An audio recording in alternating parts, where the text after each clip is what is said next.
Derek Alden zipped his black suitcase on our bed and slid a separation letter toward me. Like 12 years could be folded inside one signature. He did not look sorry. Only polished and restless. Already dressed for the woman waiting outside our Scottsdale house in a rented white convertible. "Don't make this bigger than it is. Reese," he said. "No divorce. No asset fight. Just sign and let everyone move on cleanly." I kept my hand away from the paper, because his phone lit beside the cufflinks I had bought him last Christmas for luck. Taryn Bell's message sat open on the screen, sharp enough to cut straight through every careful sentence he had clearly rehearsed before walking upstairs. "Tell her no lawyers," it read, and his clean little ending suddenly had another set of fingerprints pressed all over the plan. "You want me legally tied to you while you live with your girlfriend," I said, keeping my voice lower than his panic deserved.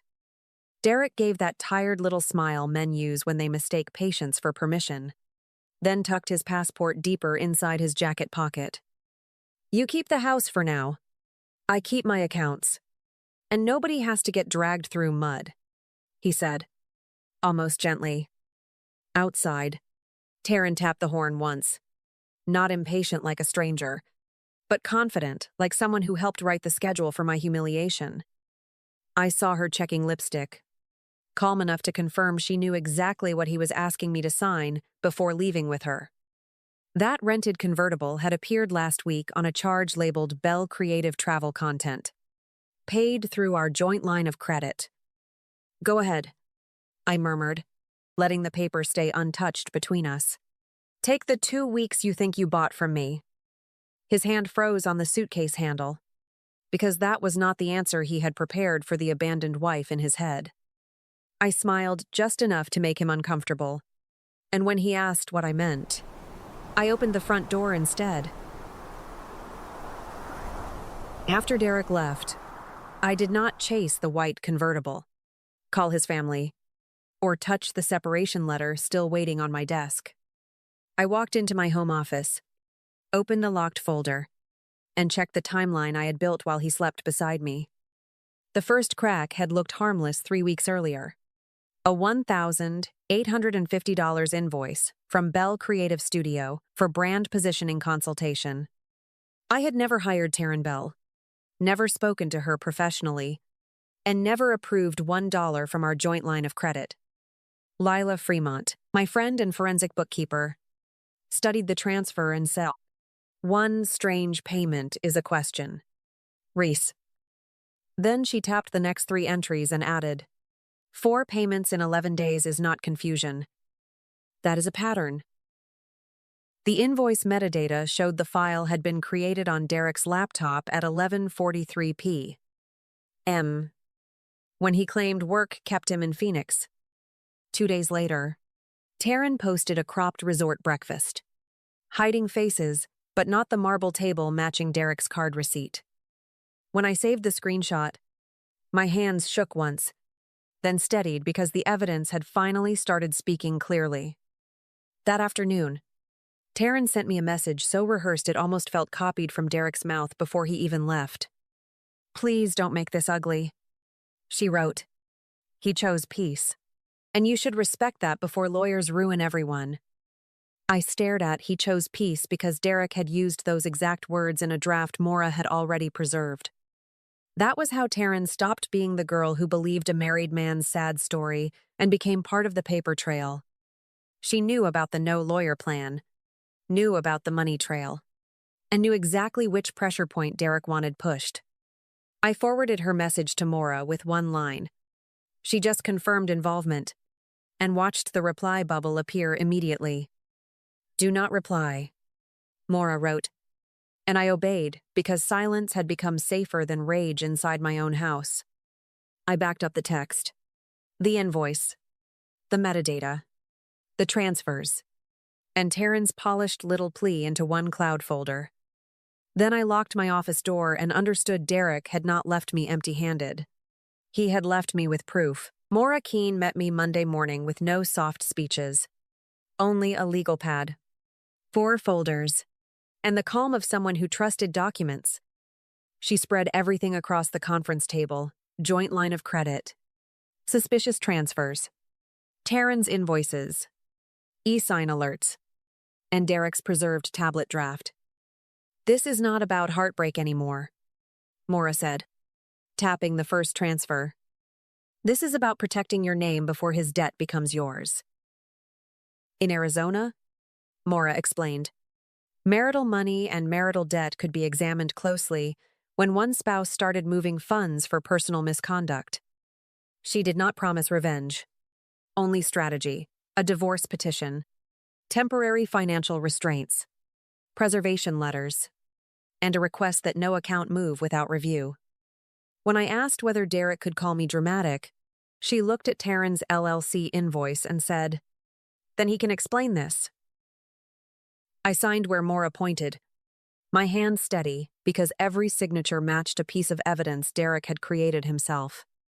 The petition named financial misconduct carefully, not loudly, and the preservation letters warned Derek and Taryn not to delete emails, invoices, texts, or cloud records.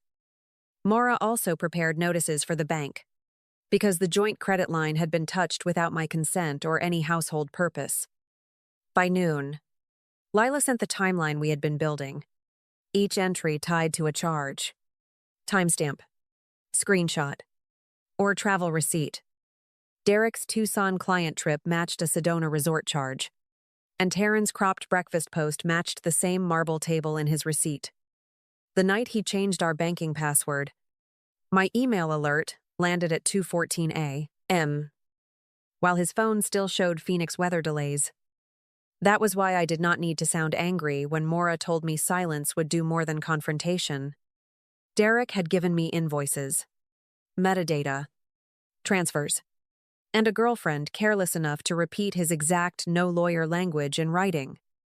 I drove home, opened the closet he had emptied, and found one forgotten dinner receipt for two in Paradise Valley.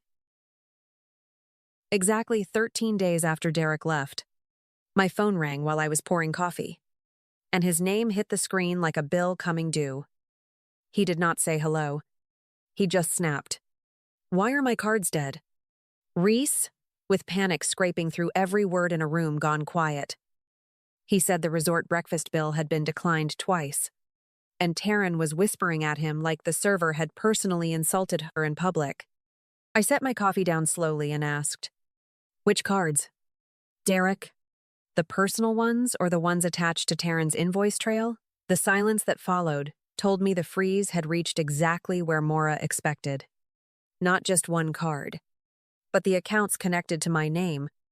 Derek lowered his voice and muttered, "You called the bank on me, like I had stolen something instead of reporting what was already missing." "I reported suspicious activity on accounts tied to me," I answered, keeping every word clean enough for the recording Maura had advised. He cursed under his breath, then insisted everything was legitimate, though legitimate men usually did not panic over breakfast charges and LLC transfers. From the background, Taryn snapped, "Tell her she cannot drag my business into this," and Derek immediately hissed for her to stop talking. I let that sentence sit between us, because Taryn had just confirmed she knew exactly which business the bank had flagged. "Thank you, Taryn," I said. Before Derek could recover, "That will be very helpful for the record." His breathing changed then, quick and uneven, and the man who had called divorce messy suddenly wanted a private conversation. While he tried to sound reasonable, Maura's email appeared on my laptop confirming the petition had been filed and the financial restraints were moving forward. The bank wanted documentation for transfers from the joint credit line, and the credit issuer had opened an inquiry into the travel charges. Derek said, "Come on, Reese. We can be adults." And I looked at the declined payment alert like it had answered for me. Adults do not use their wife's credit line to finance a girlfriend's LLC, I said, and the quiet afterward felt almost formal.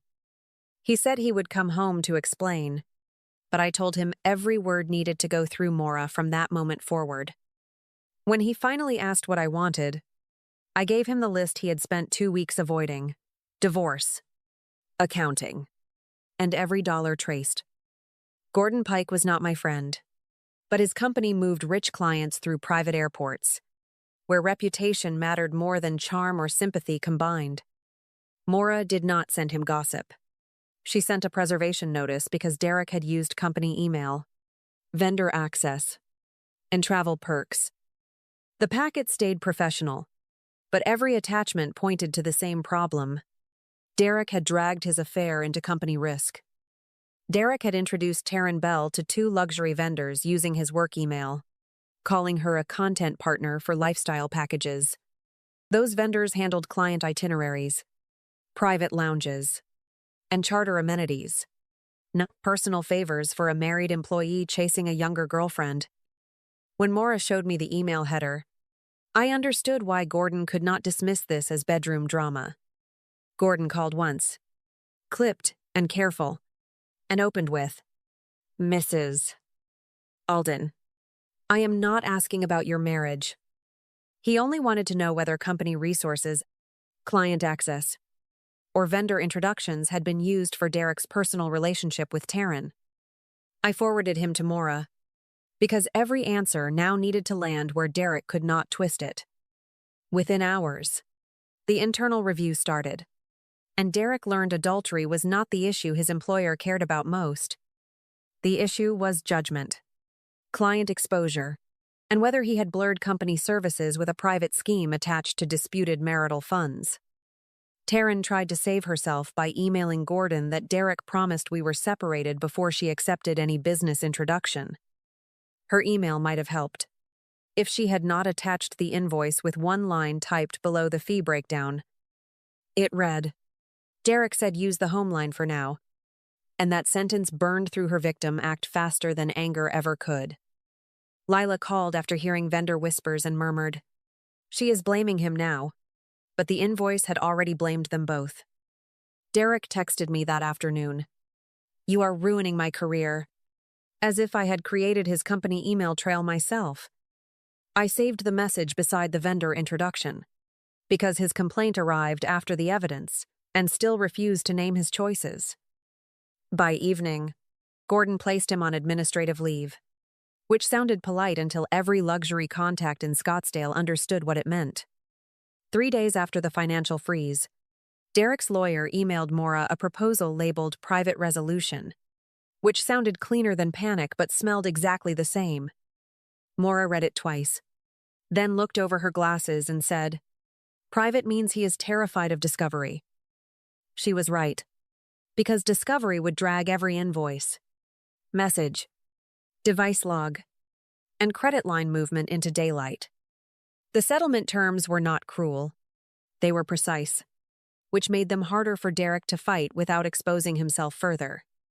I kept the Scottsdale house because my income had carried most of the mortgage, while his equity withdrawals pointed straight toward Taryn's LLC. He had to reimburse the funds traceable to Bell Creative Studio, cover legal fees tied to hidden spending, and indemnify me from disputed debt. Maura built every clause around evidence, not emotion, so Derek could not call the agreement revenge without explaining the records underneath it. The house stayed with me. My protected accounts stayed separate, and his claims against my retirement contributions were reduced during the misconduct period. When I saw the draft, I did not feel victorious. I felt the strange relief of finally seeing boundaries written in legal language. Derek called from a blocked number that evening, sounding smaller than the man who had zipped a suitcase on our bed. "If I sign, do you stop the bank report?" he asked. Like consequences were a switch I kept beside the lamp. I told him, "I do not control the bank, Derek, but I control whether its divorce stays civil." He tried to soften me with old memories. Our first apartment, our Sedona weekend, the vows he had already spent like loose change. I listened because those years had existed, but the invoices existed too, and one did not erase the other. "We had good years," he whispered, and I answered, "Then you should have protected them before asking Taryn how to keep me married on paper." By morning, his signature came through, followed by Taryn's message to Maura, claiming she never understood where the money came from. Maura forwarded only the invoice line, reading, "Use the home line for now." And I watched that sentence destroy her excuse without my help. Derek kept his car, some personal accounts after offset, and the debt that belonged to his choices. When Maura texted signed, I sat at my kitchen island and let the silence settle before I moved. I removed my wedding ring, placed it inside the final evidence envelope, and wrote one word across the front. Closed. 3 months after the divorce decree, Maura forwarded a short notice confirming Derek was no longer employed by Gordon Pike's private aviation company. Gordon never issued some dramatic public statement, because rich clients did not need scandal when one quiet sentence could do the work. Derek no longer represents us was enough to close doors in Scottsdale faster than any shouting match could. The vendors who once answered Derek's calls suddenly needed everything in writing, then stopped needing him at all. Private lounges, charter amenities, and client itineraries depended on trust. And Gordon's review had left Derek with none worth selling. Lila sent one text after hearing the whispers. He thought charm was a credential, but paperwork beat him. Taryn lost her shortcut just as quickly. Though nobody needed to post her name or turn her into a spectacle, 2 boutique brands paused contracts after Bell Creative Studio appeared in filings tied to disputed marital funds and suspicious invoice language. She emailed Maura a long explanation claiming Derek manipulated her, but attached nothing that erased "use the home line for now." I read only the first half before forwarding it, because her own invoice had already answered better than her apology. Taryn had wanted access, clients, and borrowed polish, then acted shocked when the borrowed money came with records. Maura replied with 3 words: preserved and filed. And I closed the message without giving Taryn the audience she wanted. Lila came over that Friday with champagne, but we drank it slowly at the kitchen island instead of celebrating anyone's collapse. She asked, "Do you miss him?" And I looked toward the hallway where his framed aviation awards used to hang. I miss who I was before checking timestamps. Felt safer than believing my husband. I answered. After that, I changed the house by removing every piece Derek had used to make himself feel larger. His dark media room became my reading room, and his bar shelves became files for women rebuilding after financial betrayal. I no longer needed to prove he was careless, because every receipt had finished that work without raising its voice. 6 months after Derek carried that suitcase out, his car appeared across the street while I was sorting workshop folders at my kitchen island. There was no white convertible, no Taryn, no polished jacket, just Derek sitting alone with both hands locked on the steering wheel.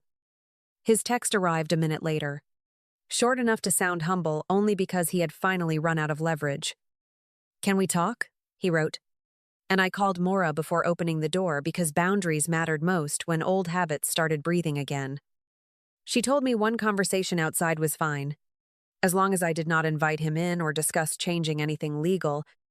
So I stepped onto the porch, where Derek stood with tired eyes and the careful posture of someone approaching property he no longer owned.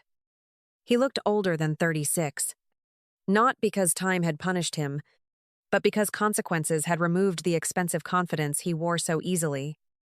"I lost the job," he began, voice low, and Taryn left when the vendor calls stopped coming back. I nodded once, because the sentence matched every document already filed, and I had no reason to help him soften it. "I made one mistake," Derek said, and that was the first thing that still sounded exactly like the man I divorced. I looked at him and answered, "No, Derek, you made one plan. The mistake was thinking I would never read it." His face tightened, then dropped, because even apology had nowhere to hide from invoices, messages, and the frozen accounts. He tried the softer route after that, mentioning our first apartment, Sedona weekends, and the vows he had treated like background noise. I listened without interrupting, but every memory landed beside Taryn's text, the home line invoice, and the separation letter he wanted signed. "Can we at least be friends someday?" he asked. And I felt nothing in me rush to rescue him. Friendship does not grow from someone trying to leave me with his debt. I told him, and the porch went quiet. He nodded like a man finally hearing a verdict, then stepped backward without asking again. When he left, I locked the door because my house no longer belonged to anyone who needed lies to enter. 1 year later, I told the story in a Scottsdale workshop, not as a victory speech, but as a lesson built from bank statements. Women sat around my kitchen island with laptops open, learning to download records, check credit reports, and call lawyers before confronting anything. I never told them to become colder. I told them to become harder to corner when someone called confusion love. Calder Risk Advisory started from that same room, with files where Derek's bar shelves used to sit and sunlight replacing his old awards. Gordon Pike later referred clients who needed private asset reviews, because he remembered the woman whose records survived a dirty mess cleanly. I dated slowly, and when a kind man said, "Take your time," I believed his patience more than any promise. At sunset, I wrote one final line about Derek in my journal, then closed it without needing the page to forgive him. He had not taken my life. He had exposed the places where I had stopped protecting it, and I rebuilt there first. Thank you for staying with me through Reese's story. If any part felt familiar, I hope your next chapter feels lighter, safer, and finally yours.